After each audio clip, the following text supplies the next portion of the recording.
Hello friends, PRT learning point में आप लोग का स्वागत है। बाल विकास एवं सीखने की प्रक्रिया के महत्वपूर्ण प्रश्नों का यह 6वां भाग है। इसमें भी एमसीक्यू टाइप के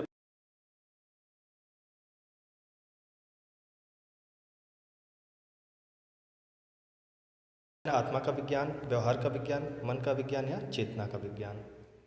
तो इसका जो सही उत्तर होगा व्यवहार का विज्ञान। अगले प्रश्न पे चलते हैं।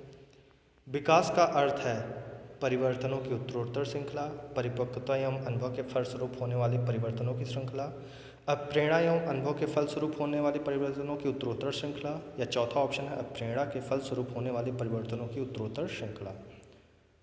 तो इसमें जो सही उत्तर होगा सी ऑप्शन, अप्रेरणा एवं अनुभव के फलस्वरूप होने वाले परिवर्तनों की उत्तरोत्तर श्रृंखला। अगले प्रश्न पर चलते हैं। अगला प्रश्न है, मनोविज्ञान को दर्शन शास्त्र से अलग विज्ञान का दर्जा दिलाया? विलियम वुंट ने, विलियम जेम्स ने, स्किनर ने या वाटसन ने? तो इसका जो सही उत्तर है वो है विलियम जेम्स ने। ये अमेरिका के मनोविज्ञान के जनक भी माने जाते हैं विलियम जेम्स। अगले प्रश्न पर चलते हैं। निम्नलिखित में से कौन सा वृद्धि और विकास के सिद्धांतों से संबंधित नहीं है? निरंतरता का सिद्धांत, वर्गीकरण का सिद्धांत, समन्वय का सिद्धांत या व्यक्तिकता का सिद्धांत? वृद्धि एवं विकास से संबंध नहीं है, तो इसमें जो सही ऑप्शन है वो है वर्गीकरण का सिद्धांत। अगले प्रश्न पर चलते हैं। मैकडूगल ने अपनी पुस्तक आउटलाइन साइकोलॉजी में किस शब्द की कड़ी की आलोचना की है? अगर आपसे प्रश्न पुस्तक पूछता है आउटलाइन साइकोलॉजी, तो ये पुस्तक मैकडूगल द्वारा लिखी गई है। और देखते हैं जो इसमें पहला ऑप्शन है आत्मा, मन, मस्तिष्क या चेतना। तो इसमें जो इन्होंने आलोचना की है वो चेतना की। अगले प्रश्न पर चलते हैं। बाल मनोविज्ञान के अनुसार शिक्षा के क्षेत्र में मुख्य स्थान है बालक का, प्रशासन का, अध्यापक का या अभिभावक का? तो बाल मनोविज्ञान में जो शिक्षा क्षेत्र का मुख्य स्थान है वो है बालक का। अगले प्रश्न पर चलते हैं। मनोविज्ञान का जन्म किसके समय दर्शन शास्त्र के अंग के रूप में हुआ? प्लेटो के, अरस्तु के?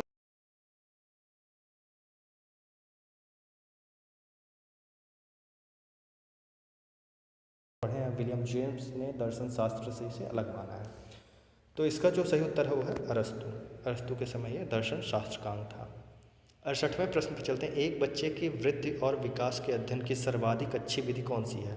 मनोविश्लेषण विधि, तुलनात्मक विधि, विकासीय विधि या सांख्यिकीय विधि? तो इसका जो सही उत्तर है विकासीय विधि। अगले प्रश्न पर चलते हैं। शिक्षा मनोविज्ञान के मुख्य तत्व हैं शिक्षार्थी, सीखने की प्रक्रिया, अध्यापक या सभी? तो इसका जो सही उत्तर है वो है सभी। अगला प्रश्न है। व्यक्तिगत भिन्नता के मिलन के संबंध में एक अध्यापक की भूमिका होनी चाहिए? व्यक्ति के दृष्टिकोण, अभिरुचि और योग्यता को जानने का प्रयास, व्यक्ति आधारित पाठ्यक्रमों को उनकी आवश्यकता के अनुसार जानने की कोशिश, सी ऑप्शन है पहला और दूसरा दोनों, या उपरोक्त में से कोई नहीं? तो इसका जो सही ऑप्शन है वो है पहला और दूसरा दोनों, यानी सी विकल्प इसका सही होगा। अगले प्रश्न पर चलते हैं।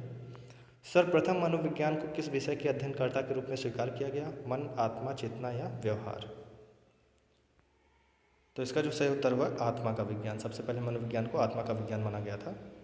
72वां प्रश्न है। निम्न में से कौन सा मूल्यांकन के त्रिकोण का भाग नहीं है? शैक्षिक उद्देश्य, मूल्यांकन, शिक्षण अनुभव या अधिगम अनुभव? महत्वपूर्ण प्रश्न है ये। तो इसका जो सही उत्तर हुआ शिक्षण अनुभव। बाकी तीनों भाग हैं शिक्षण योजना के। अगले प्रश्न पर चलते हैं। निम्न में से कौन सी समस्या शिक्षा मनोविज्ञान के क्षेत्र में आती है? शिक्षकों की अनुपस्थिति, विद्यालयों में बच्चों का कम नामांकन, शिक्षा का गिरता स्तर या शैक्षणिक पिछड़ापन?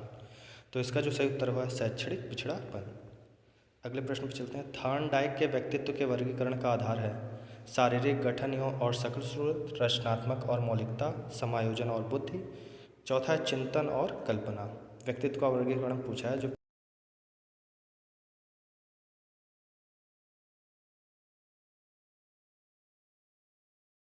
शिक्षा के प्रति मनोविज्ञान का सबसे महत्वपूर्ण योगदान निम्न में से कौन सा है? शिक्षा के महत्वपूर्ण लक्ष्यों का पता लगाना, व्यक्तिगत गुणों के आधार पर शिक्षार्थियों का विभाजन, सी ऑप्शन है मानव व्यवहार का ज्ञान प्रदान करना, डी ऑप्शन है अध्यापक द्वारा उचित शिक्षण विधियों को अपनाने में सहायक होना?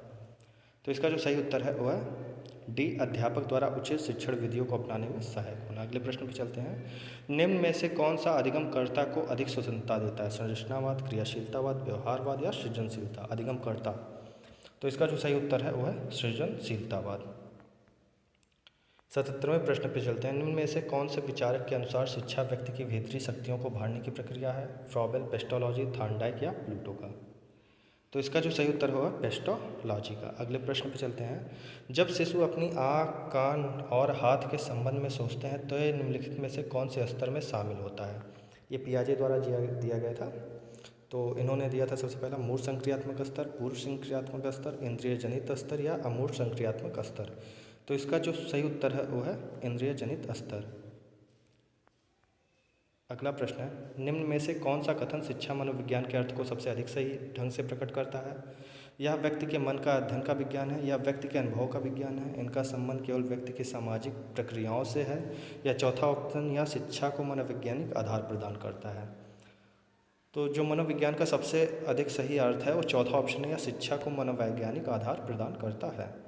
इसमें चौथा ऑप्शन सही होगा। अगले प्रश्न पर चलते हैं। निम्नलिखित सिद्धांतकारों में से किसका मत है कि बच्चे अपनी बुद्धि व विकास हेतु कठोर अध्ययन करते हैं? बंडूरा, मैस्लो, स्किनर या पियाजे का? तो इसका सही उत्तर है मैस्लो का। दोस्तों ये 6वां भाग था, इसके पहले 5 भाग अपलोड कर चुके हैं।